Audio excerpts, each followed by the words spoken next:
Ahitugerire kuiko mucyare kitranjure enju ya Andrew tukashabo ryefuza bagikambwire hamabati Amadirisa n'enyije babyihiremo kibanje cyo kitufa n'ecyange icyo naragiye kwenkuru akakindaganya we na mama so kwabe hahwire hemyaka mike ija Omugaiga ngo nicyarasimbire nanda kukigura bashwenkuri yanjye abembazarwa na nyakwenkuru bakamuzubiraho kutagura icyo kibanje Andrew najera ngo bakazaho mukoto mushango Omugaiga yagusinga nabona uko kujuruza konke kibatangarize no kwikana shenyenju atine cyandiko cona kurwo mukoti akweta mukoti akitwire ntoza kibanja yija mushango yagusinga konka twakuyaheze kusinga nitwe twahikanta ijuruza bene bye bataka twesire mukoti na abantu arahongire kushoma kanasa banterese mu ngwenju ariyo bagikambara polisi ya Nyihanga abatura abebembezi na roya wa Andrew bahichiro umwanyugu bitwa roya wa Andrew kwatane no mugigo maraka. Do you have an eviction order for Andrew? Those are just, that is what have been, my lawyer should have handled. You will be charged with illegal eviction. I am telling you, as the day follows night. It's okay if you know, because my lawyer here says he has never received any appeal. Even if he did not receive it. You are doing this as who? Even if he did as not the receive owner of the property. No. Is that the right procedure? Charles Mbiro mugigoro kujunanwa twagambaho nawe. Now, once court has determined the matter, there is a second phase, the second stage of the case. If you didn't know, I am educating you. You should have taken practical steps to implement your order. For court to say, Andrew, get out of here, now Mbire has vacant possession of the land.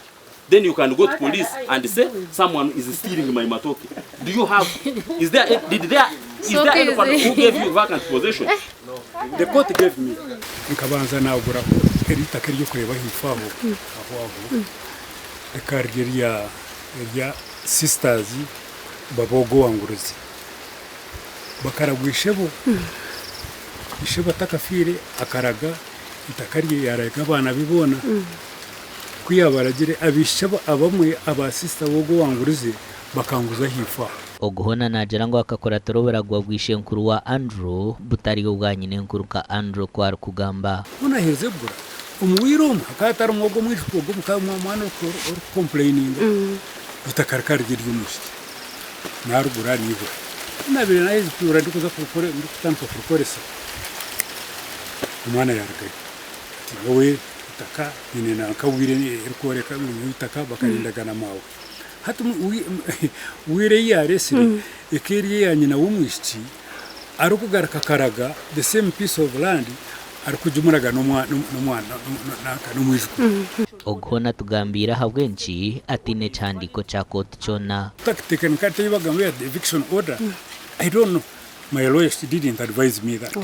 Yes, if it was required, my lawyer should have told me that. He didn't do that.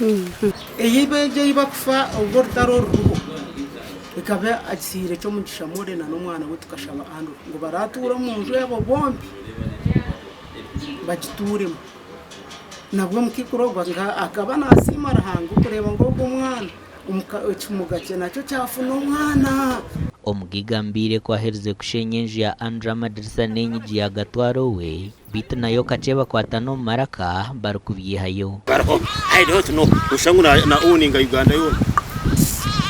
Kuziyo nyino ryaho. Ani bwenu. None keze jideze barakabalingo wawe. Omukoyi namazi kamakugura. A person like you, I am rich.